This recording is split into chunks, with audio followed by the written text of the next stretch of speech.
Assalamualaikum warahmatullahi wabarakatuh.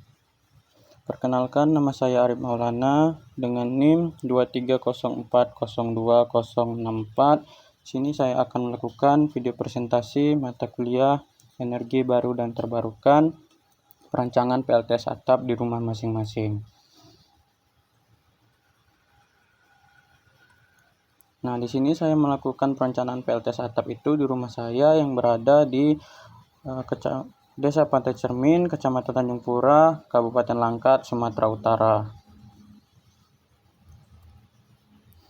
Nah, untuk analisa lokasi pemasangan panel surya itu di sini dapat kita lihat tampak depan rumah saya dari Google Map itu sebagai berikut, dan peta rumah. Di situ juga saya perlihatkan titik koordinat rumah saya sendiri.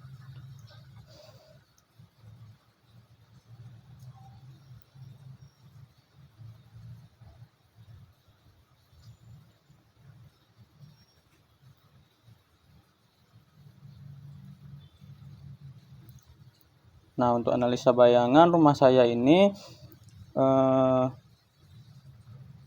sisi depan menghadap tenggara dan sisi belakang menghadap barat laut.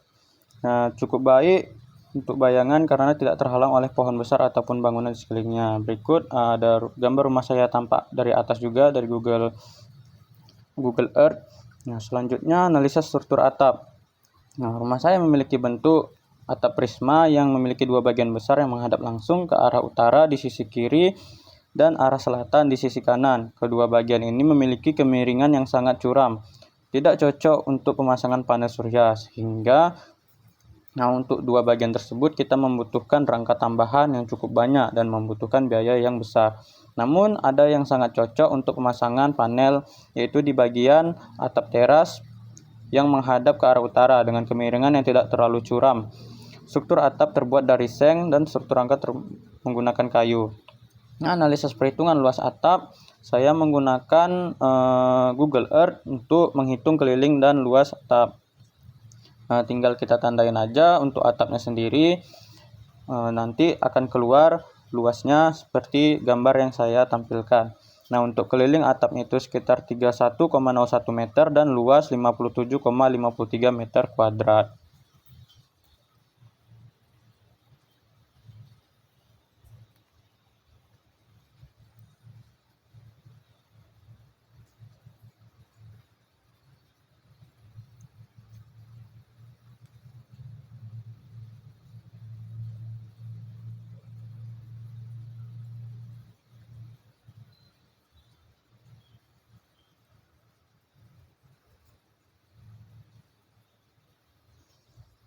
Nah, selanjutnya seperti yang saya bilang tadi, tidak semua bagian atap itu berpotensi, dan dua bagian besar yang saya bilang tadi juga tidak berpotensi karena kemiringannya terlalu curam.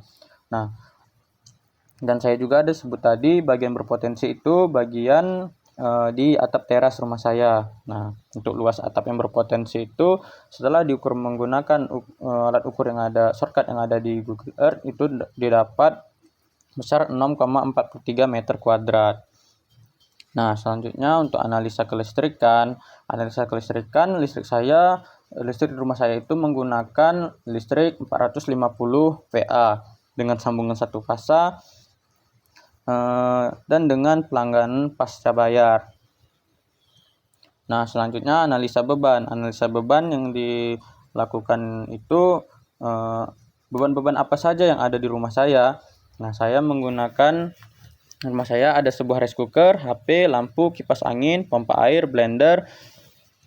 Dengan rice cooker ketika memasak 350 watt, ketika memanaskan 50 watt, dan terpasang sekitar 1-2 jam, 1 jam untuk memasak, 2 jam untuk memanaskan. Dan HP ada 2, ada spesifikasi charger 33 watt dan ada 18 watt dengan terpasang per hari sekitar 2 jam, ada 5 buah lampu. Karena rumah saya tidak terlalu besar, hanya memakai 5 buah lampu 18 watt. Selanjutnya kipas angin 50 watt terpakai per hari 3 jam, ada pompa air 125 watt terpakai per hari 2 jam, ada blender 200 watt terpakai per hari 1 jam. Total daya yang digunakan per hari itu sekitar 2,32 watt atau 2 kWh. Selanjutnya itu menghitung energi harian di siang hari. Untuk di siang hari kita melakukan kita ambil selisih di stand kWh pagi hari dan sore hari. Nah, didapat total rata-rata penggunaan listrik di siang hari itu 1,489 kWh. Nah, selanjutnya untuk menentukan kapasitas optimal sistem PLTS menggunakan rumus rata-rata energi harian siang dibagi PPO harian. Nah, untuk PPO harian sendiri itu bisa kita lihat di website globalsolaratlas.info. Nah, untuk PPO harian di Kabupaten Langkat sendiri itu berdasarkan di website globalsolaratlas.info itu sekitar 3,78 kWh per KWP, sehingga didapat kapasitas sama dengan 0,39 kWp atau 394 Wp.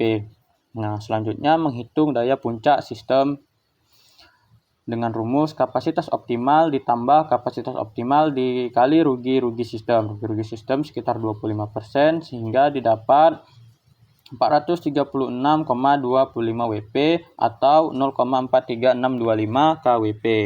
Selanjutnya untuk memilih modul surya dan menghitung luas area efektif. Area sama dengan KWP per efisiensi modul surya. Nah, KWP yang tadi daya puncak 0,43625 dibagi 0,14 untuk efisiensi modul surya, sehingga area didapat 3,12 meter kuadrat. Selanjutnya untuk menghitung kebutuhan jumlah modul surya. Nah, jumlah modul surya daya puncak sistem PLTS dibagi WP. Per WP itu kapasitas panel surya yang ingin kita gunakan. Di sini saya menggunakan 550 WP. Sehingga jumlah modul yang saya gunakan untuk di rumah saya itu hanya 1 unit solar panel monokristalin dengan kapasitas 550 WP. Nah, untuk perhitungannya sendiri didapat itu 0,793. Jadi kita bulatkan saja menggunakan 1 buah panel surya 550 WP, karena tidak apa-apa lebih, yang penting tidak kurang dari kapasitas yang kita butuhkan.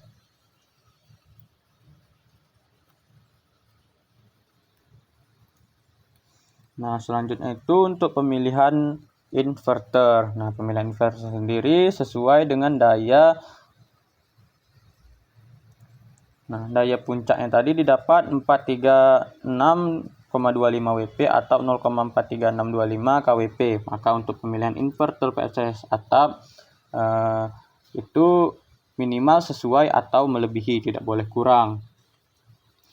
Nah, untuk yang terdekat itu bisa dipakai inverter dengan daya keluaran 600 watt. Nah, itu sudah melebihi. Selanjutnya pertimbangan peletakan panel surya. Untuk pertimbangan peletakan panel surya tersedia di website globalsolaratlas.info. Di situ kita bisa melihat untuk